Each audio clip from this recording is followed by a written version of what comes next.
Life Point parents and guardians, Pastor Darren here. A few weeks ago, I sent home a short article that I wrote about an air war and ground war approach to discipling your children to be Christ followers. You know, I'm reminded of this great battle scene for Middle Earth in the Lord of the Rings Twin Towers. But before this epic scene happens, Aragorn and Theoden discuss Rohan's position to attack in this battle. Theoden does not want to open war against his people, and they've suffered too much pain and loss. And this is a noble gesture, yet Aragorn replies with this great line that I believe that is helpful for every Christ follower, especially for parents raising the next generation. Open war is upon you, whether you risk it or not. As a parent and children's pastor, this both frightens and encourages me. God has given us everything that we need to fight off the evil one. We need to only turn to his word. Unfortunately, so many are fighting the battle using one method, the air war approach. A recent study revealed that 77% of families come to church on the weekend, hear about the saving love of Jesus Christ, only to go home and not talk about him again until Sunday. I pray that ends today. As one of your pastors, I want to come alongside you as you disciple your child. And that's why I create resources like this. As a parent and pastor, I'm not laying this out to judge or to make you feel terrible about yourself, because I've been there too. Checking off the boxes of how to be a good Christian checklist has led to many arguments, late nights, frustrating failures as a husband and a father and a pastor and a friend for me. However, Scripture shows us that there is a better way to lead our families into righteousness and help others to do the same. In Deuteronomy chapter 6, verses 4 through 9, we see 4 settings in which we can speak the truth of the gospel to our children in our homes.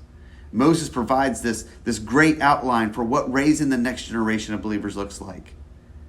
This idea was not original to him, but was given to him by God to teach the Israelites how to love him, how to honor him, and how to worship him. You want to talk about them when you sit in your house, when you walk along the road, when you lie down, when you get up. This is the ground war attack plan. What would it look like to put this into practice in our homes? To help your family begin this groundwork attack plan, I created this one-sheeter called the Make It Stick. Each week, I look at our weekend and midweek curriculums and begin to use this method that's laid out in Deuteronomy 6. Look, this is a work in progress for my family as well. My kids are crazy, right? One of them can't even sit at the table in a chair correctly. He frequently ends up hanging off the table's edge, eating his chicken nugget like a monkey would hang from a tree branch eating a banana. My other son will randomly run around, set timers on Alexa, and ask Alexa to tell him jokes when he's supposed to be doing his homework. My daughter is nearly 5, and she thinks that she has to yell over the other two just for good measure. So, yeah, I know what it's like to live in the middle of crazy town. Pushing aside all of that crazy, these are the things that we have begun to put into practice in our home. Are we perfect? No. Even if the kids are jumping off the walls, I'm not going to recommend it to other families unless I've tried it in my own home.